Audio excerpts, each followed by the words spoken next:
This 80-year-old penitentiary sits in the middle of the San Francisco Bay, over a mile from land in every direction. This was the real deal. This is not a place you wanted to be sent. For 30 years, Alcatraz was home to some of the most infamous killers and criminals in U.S. history, including Al Capone, Whitey Bulger, and Machine Gun Kelly. But it was three little-known bank robbers who made one of the most notorious prison breaks of all time. The escape's mastermind, Frank Morris, had 133 IQ, just 7 points shy of genius. John and Clarence Anglin had connections and a knack for getting their hands on items that would come in handy.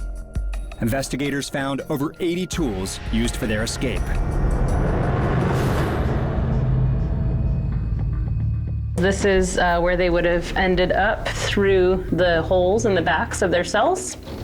Wow. This was supposed to be the impenetrable prison. And you can imagine that. Just getting out of your cell, suddenly it didn't feel that foolproof anymore. Where would they go from here? They would have shimmied up the pipes up to the cell house roof. We're probably about 30 feet up from where we were.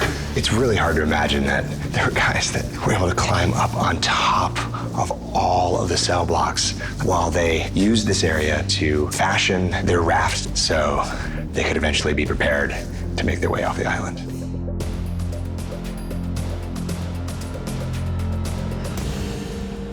Frank Morris and the Anglin brothers fashioned a getaway raft out of 55 stolen rubber raincoats.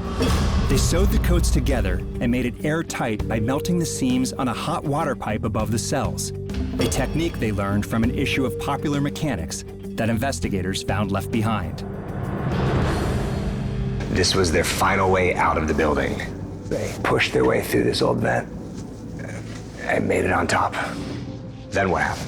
They would have run to the north end and shimmied down a pipe that was on the north end of the building, then under the water tower, near the water tower area, and made their way down to the water by the quartermaster building.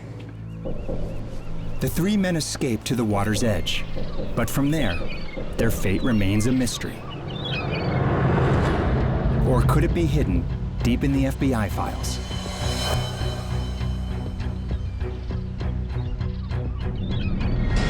Okay, June 12th, 1962.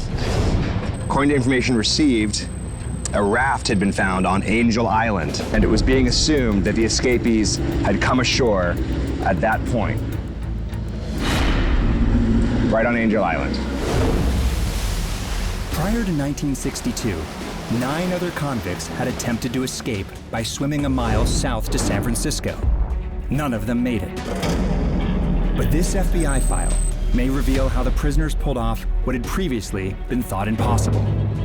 By heading to Angel Island, 2 miles north of Alcatraz, the complete opposite direction of all previous escape attempts. What we do know is the raft made it to Angel Island. The question is whether or not they were on it when it did.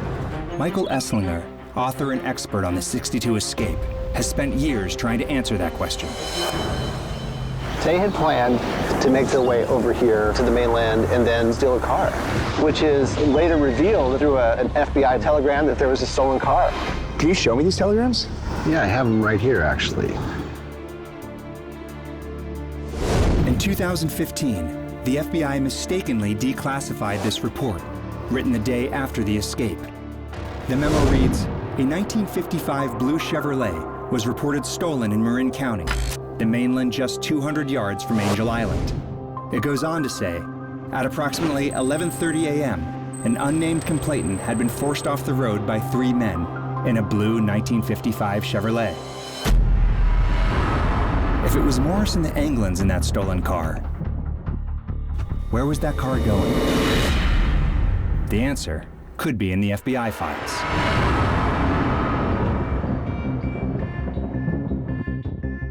When you get a new piece of evidence, like this memo, it changes your outlook on the entire thing. Now we've got something to look for.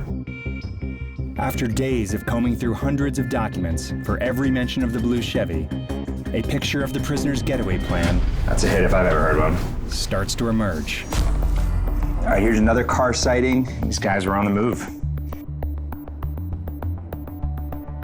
I may have found something. So if you take the memo that was released just a couple years ago, the day the guys escaped, a 1955 Chevy, blue in color, was reported stolen, and then later, a car of the same description was seen with 3 guys in it driving erratically down the road. Now, here's another report. Just 2 weeks later, another early 50s Chevy was spotted in Oklahoma with men who met the description of the escapees. Another early 50s 4-door, blue in color, discovered in Indiana. Here we go. 1957 Chevy 4-door. It was turquoise, spotted in Ohio.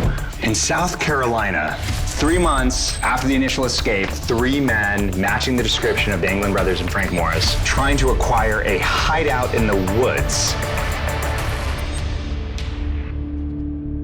Now, going back and looking at all this, we've got a car with the same description making its way across the country over a couple months. And then it ends up in South Carolina. Why South Carolina? Not only is that as far away from Alcatraz as you can basically get while staying in the United States, but this is also an area that they knew. Federal investigators know that criminals on the run head to where they have connections, cover, and resources, just like Saddam Hussein and El Chapo did. But for the Anglins, that would have been the Southeast US. They had family here.